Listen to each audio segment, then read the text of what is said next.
Now, we've had a testy relationship with ERCOT since all of us sat in the dark without heat for days. When you've been done wrong, I'll tell you, it's hard to rebuild that trust, right? That's in part why the interim president of ERCOT is making the rounds across Texas, hearing it straight from him what went wrong and what they've done to fix it. He was in Odessa today. Jonathan Polasic was at that meeting. He takes the story from here. Hi, Jonathan. Good evening, Tatum. Ever since that winter storm, ERCOT has been working to make sure that the grid is more prepared this year, from operating the grid more conservatively to levying massive fines to generators that don't undergo weatherization. It's all being done in an effort to make this grid more reliable this year. We haven't had a winter like this since 1895, basically a 120 to 130-year storm.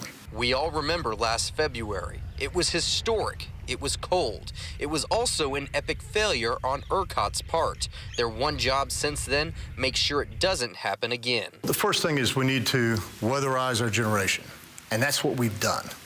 That has been happening for the last several months. The generators have invested tens of millions of dollars each to get their generation to a level of weatherization to withstand that type of storm. They're taking a proactive approach to making sure everyone has heat and the lights stay on. We need to discover whether or not we should plan for an even more difficult winter than the one we saw.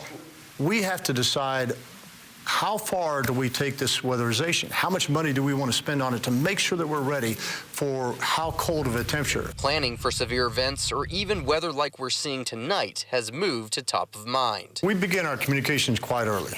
And even for this storm coming up, which is nowhere near 2021 and nowhere near 2011, we began our communications with the market a few days ago to make sure that they were getting prepared, that they knew what was coming. Jones says just about all generation units and facilities passed a recent inspection and are ready for the winter. I feel very good about the work that has been done there.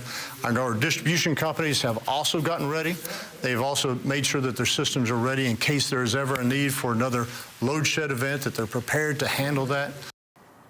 Now, being in West Texas, we know that oil and gas run things around here, and there was discussion about whether or not renewable energy was one of the main reasons for the grid's failure in the winter storm back in February. And while, some of that renewable energy did contribute to the grid's failure, it was not solely that renewable energy. All energy resources from solar to natural gas, they all contributed to the grid's failure. It wasn't just one individual thing. Reporting live in Odessa, Jonathan Polasic, News West 9.